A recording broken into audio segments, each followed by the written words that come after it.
Brightest Star is the latest track we're going to be listening to from BAND-MAID's new album, Epic Narratives. And yes, I've switched over from Spotify to YouTube Music. Well, just YouTube because, well, as you might have noticed if you watched the last video, it suddenly stopped recording halfway through and I had to restart it. And I desperately don't want that to happen halfway through a song because this is the first reaction territory. So, as a result, hopefully nothing will go wrong this time. Anyway, like I said, what's really excited me so far about this album is I just love the fact that, I mean, interesting actually, because I was thinking it's called Epic Narratives and the songs feel very narrative. There's a feeling of emotion, there's a feeling that the focus is on melody, that there's messages behind the songs quite likely that are very important. So I'm certainly getting the feeling though of an album that is more than just great musicianship. This is an album that really wants you to feel something. And, it might pivot in the last half. We might go crazy. Who knows? But I'm just kind of interested. Brightest Star. It sounds like a very pretty song. 3 minutes and 17 seconds. Probably quite short. Let's find out. Let's turn it up. Let's check all the volumes are good because I've just switched over to a different thing. I have no idea. Hopefully this will be loud enough. I'll check the volume. So hopefully you get enough volume. Let's go.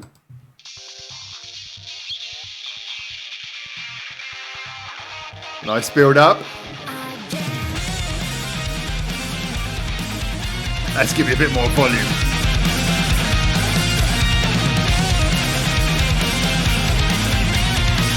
That's funky.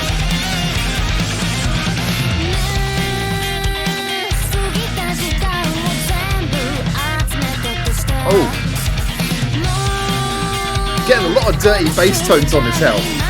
But that's very funky as well.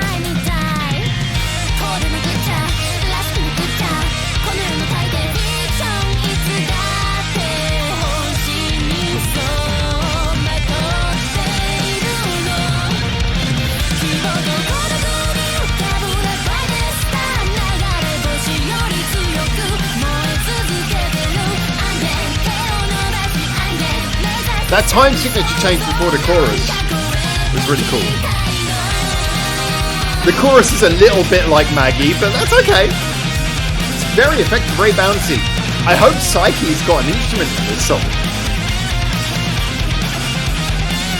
And when it hits the piano in the background.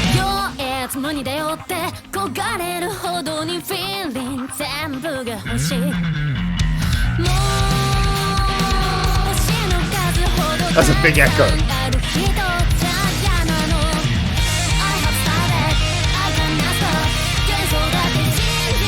I love that.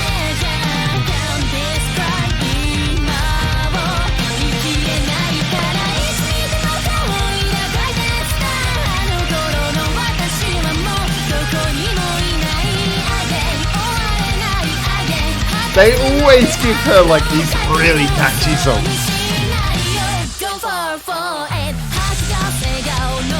Time, Rockin' Me, Big Dad, it has that vibe.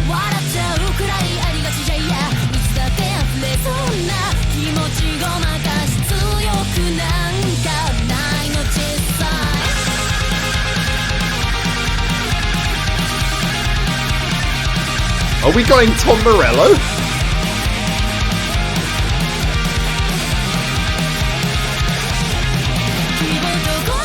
I like that. I thought that was a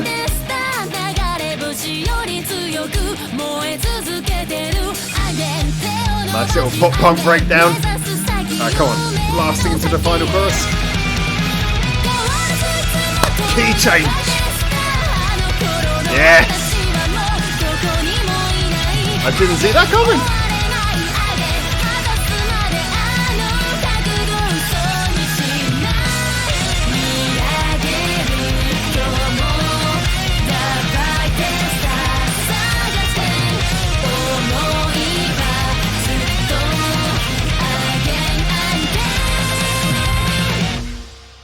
All right, yeah, okay. So this is interesting because this is what I love about doing these album track by tracks is not only are we talking about the song, but we're really getting to hear it as an album. I am an album listener. I love listening to albums all the way through.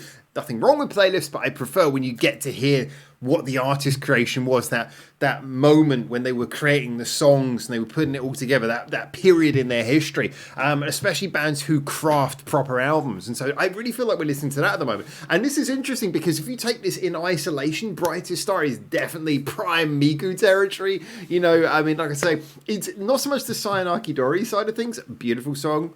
I actually do prefer the acoustic version of that. But, you know, this kind of reminds me a little bit more Rockin' Me, maybe Big Dad, kind of more Rockin' Me Time, that kind of vibe. It's pop punk.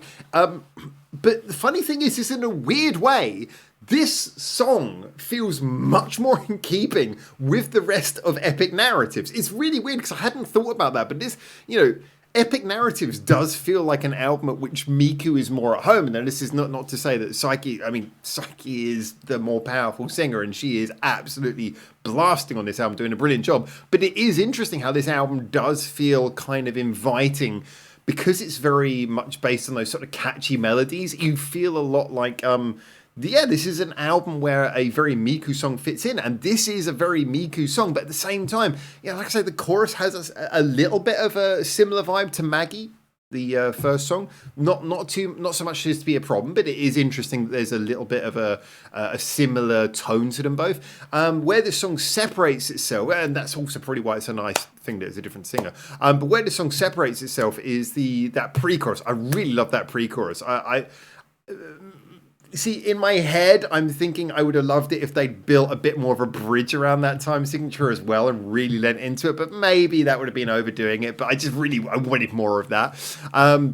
It was a nice short song again. Didn't outstay its welcome. Knew exactly what it was. It knew it was punchy. It was catchy. Really, do you know, key change final choruses. It's like, I think there was a period when they referred to that as like the Eurovision key change. So when a Eurovision Song Contest was associated with sort of very much lowest common denominator tacky pop a lot of the time, but it was true. Last chorus key change is a very effective way to get everyone singing along. And I loved how that technique was employed here brilliantly, and I didn't see it coming, and it was actually perfect because I was like waiting for it. It's like, okay, we had the choruses, but let's have a blast in the last chorus. I was really worried, are they going to do that thing that a lot of time comes up in Japanese rock? It's usually fun, but I was worried it wouldn't work here. Was the thing where the final chorus starts with everything breaking down and then bam comes in. I was like, no, this song's too fast. You need to come straight into the last chorus. And not only did they do that, but they went the extra mile, had the key change. Such a stereotypical writing choice, but just here it worked beautifully.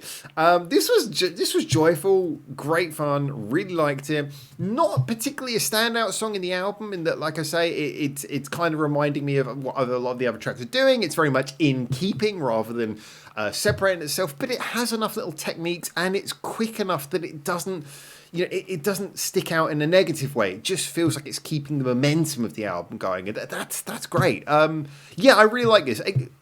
Once again, is it one that I would pull out and listen to on its own? I don't think it would be, but it is definitely a song where I'd be like, yeah. When that comes up in the album, I'll be like, yeah, this is a great one. Especially coming after Bestie, and everything I just said about Bestie a little bit earlier in my previous review. Probably Bestie is my least favourite song on the album thus far, and I imagine it probably will still be by the end. This is a great way to bring you back with a little bit of force, a little bit of energy, and a little bit of concise quality, engaging, fun songwriting with that Miku energy. Great stuff. Brightest Star. What?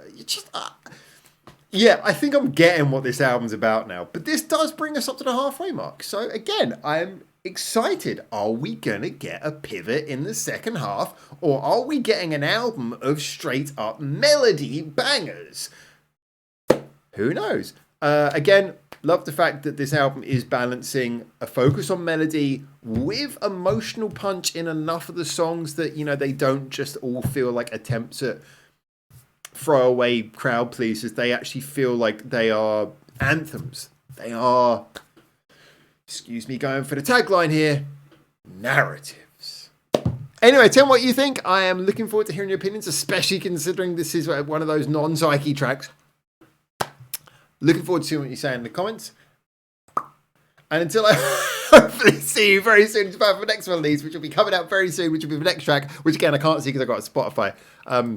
I got to check the track list. But until then, for now, ciao, ciao.